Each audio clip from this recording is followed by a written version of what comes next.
I swear I had no clue how they were gonna pull this off, but I gotta admit, they kind of cooked. Finally got around to seeing the Black Phone 2, and all I gotta say is, if they keep this up, New Line need to get their shit together because Freddy might be replaced. And I don't know if I'm tripping or not, but this movie kind of reminded me a lot of Sinister. Definitely had that typical Scott Derrickson, real atmospheric, dark kind of spooky thing. Now, admittedly, my first thought about this movie was, damn, this shit's kind of boring. That was until Gwen's first dream sequence. After that, things started to pick up real nice. This movie served as a sequel with some heavy prequel elements, so much so to the point where they don't need to make a prequel because you basically already kind of explained how the Grabber became the Grabber. And they gave the Grabber the Freddy Krueger treatment like crazy, bro, to the point where there's a whole scene in this movie that was basically ripped out of the first Nightmare on Elm Street, but not in like a copycat kind of way. It was more like a paying homage kind of way. It was honestly fucking awesome. Definitely one of those movies that you really got to stick with and pay attention to because, like I said, I gotta admit, bro, it's kind of boring in a lot of parts, but the parts that are good are freaking great,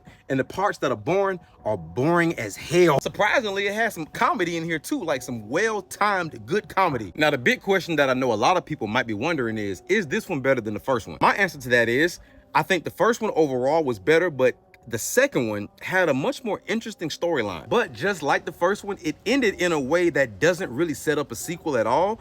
And they pulled it off with this one, but I really don't know where they can go moving forward. So if they do make a Black Phone 3, they're gonna really have to come up with a great storyline and explanation as to how the Grabber survived. Otherwise, it's gonna come off like a straight up cash grab. Overall, I enjoyed it. I don't think it was great or nothing like that, but it was definitely a pretty solid movie. I easily give this one a 7 out of 10.